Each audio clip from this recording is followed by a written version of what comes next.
Hey folks, hope you're all doing well.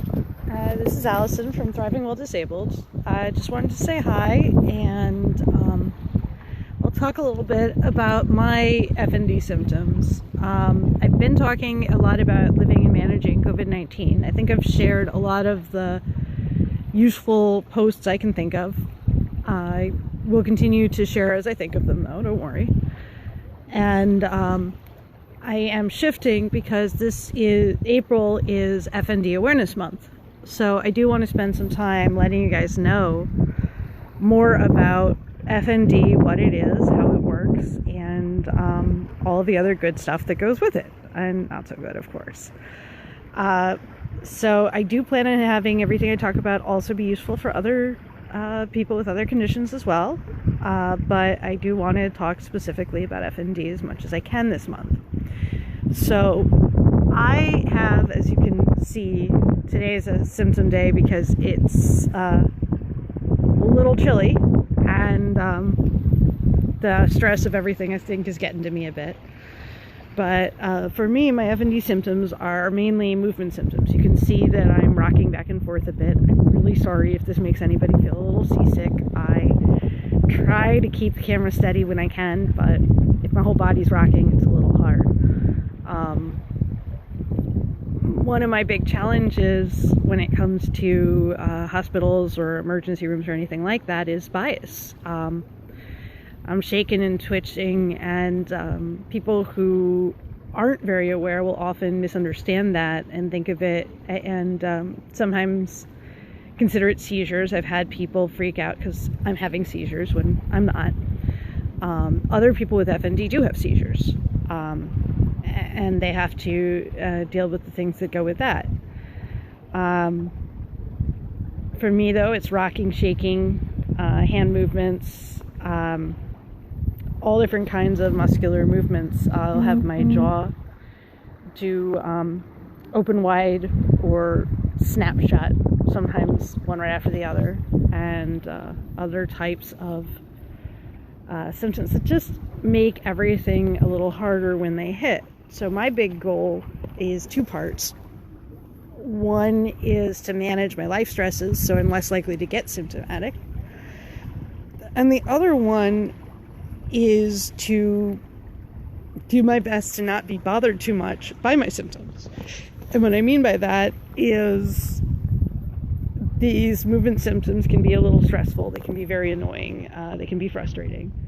But the more I focus on the annoyance and the frustration and all of that, the more likely it is for the symptoms to continue.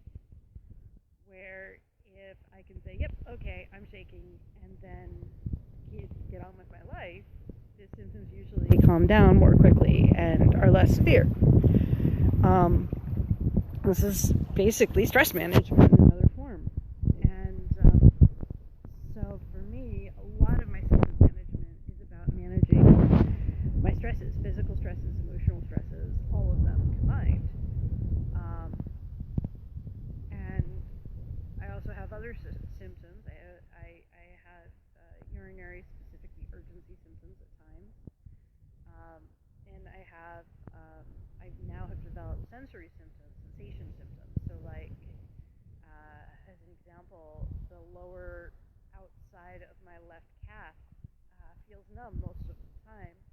Sometimes it's a really mild numb, something I can just about ignore. And sometimes it's like borderline or over the border to painful. And the sensory stuff actually developed after I did the treatment program in Louisville, the MORE program. But I improved a lot with my movement symptoms, so it was a reasonable trade-off for me. It was worth it. I sometimes look like I'm in pain with my symptoms. I'm usually not. It just brings out that kind of facial expression. Though if a symptom happens often or frequently enough, I have also pulled, sprained, strained different muscles and groups of muscles, which, is painful. The problem is then I'll usually try to compensate by, and not even necessarily consciously, by having my movements occur more in other areas, which sometimes leads to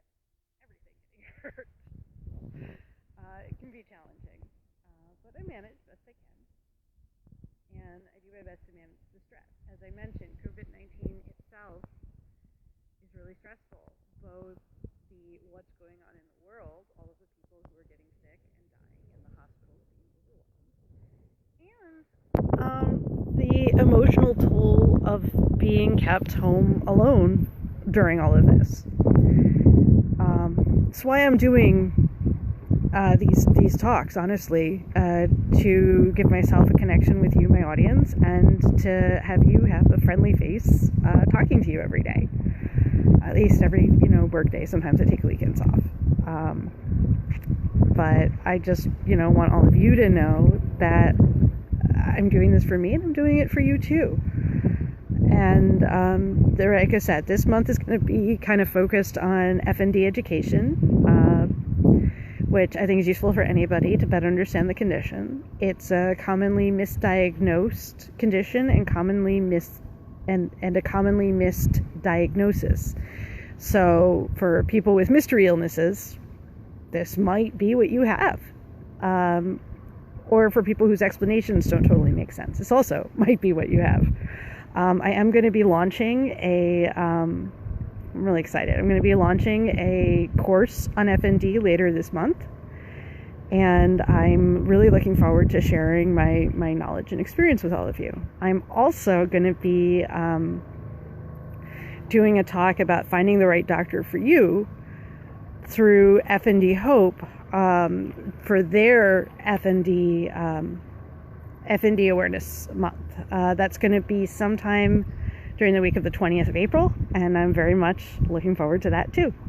So I hope you all are doing well, and I just wanted to stop in, say hi, and share a little bit about what FND is, how it works, and how it affects people during COVID-19. All right, thank you so much for watching, and keep thriving. All right, bye.